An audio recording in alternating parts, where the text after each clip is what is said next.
Ah, that hit the spot. Can't beat a flagon of good red wine. Anyway, we can finally conclude this night and clear the air at last. You've all thought long and hard, and I've heard all of your arguments and reasonings.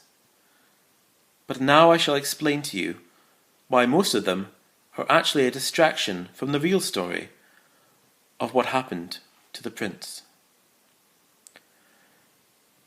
My little brother, Rennis Barabottom, is way too honourable to commit such an atrocity, and he never had a real reason to kill, even with his strict sense of justice.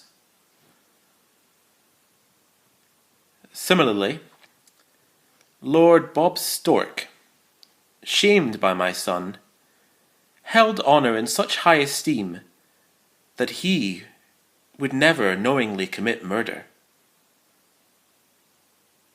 Sir Rowland, on the other hand, is not known for his honour. What he does have in great abundance is cowardice. This makes him a most unlikely killer, and anyway, his petty reason for revenge doesn't really call for such a drastic action as murder. Lord Whispers is a friend of the kingdom's. That we know to be true. He might have concluded that my son was not fit to rule, and he also knows there are many dangers to the life of a prince. However, it would be very risky to try something on his wedding day, and the good Lord is far too smart and cunning for that. Now, who else do we have left? Ah, yes, our neighbours, the lovely Ygritte. Some people have hinted that she may have wanted to use the murder of royalty to boost herself amongst the ranks of the barbarians. All well and true, perhaps, but those people worship physical strength above all. My son could hardly be considered a real threat, and as such, not a true prize.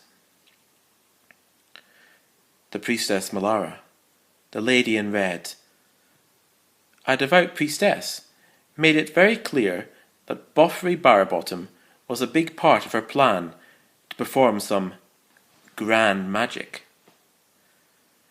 However, she also said that he would need to be alive to watch the progression, so she obviously didn't want him dead. Irma Dulljoy and Sir Preston have confessed to being in love. Sir Preston simply wanted to be released from the captivity of his order so that he could pursue this relationship. Their heads were full of carnal thoughts, not murderous ones. I wish you both all the best, but try not to marry anywhere in these kingdoms. It can prove fatal. And so, we come to two lovely women, both with very good reasons and chances to commit the murder. Daenerys Margarita seems to be the obvious choice. Boffrey was killed by an expensive crossbow bolt that could have been fired with little or no previous training. However, her proposed marriage to Boffrey meant that she was just about to get back some of her father's powers in the kingdom. Why waste the loss of that over petty revenge? It would have made much more sense to murder Boffrey after she became queen,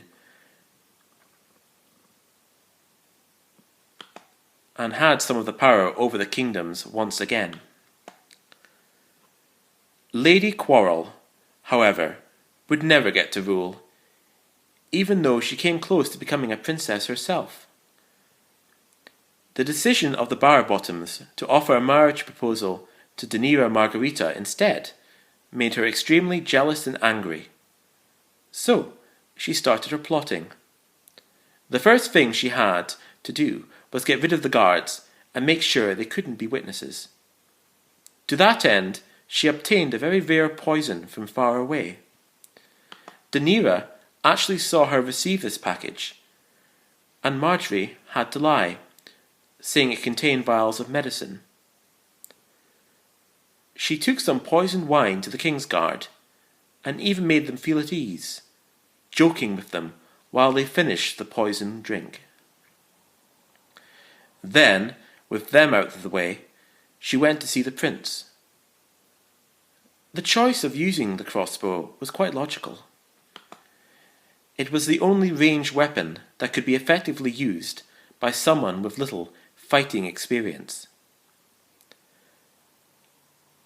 And that, gathered guests, is how she got at the least part of her revenge, though I fear she would have liked to have terminated me as well. Wouldn't you, my dear? No chance of that now. Lady Quarrel, you are guilty of the murder of my son, Boffrey. A visit to the deepest dungeon for you. The rest of you are free to enjoy the evening's festivities, or what's left of them. You know what? I think she actually done me a favour. I never did like the boy.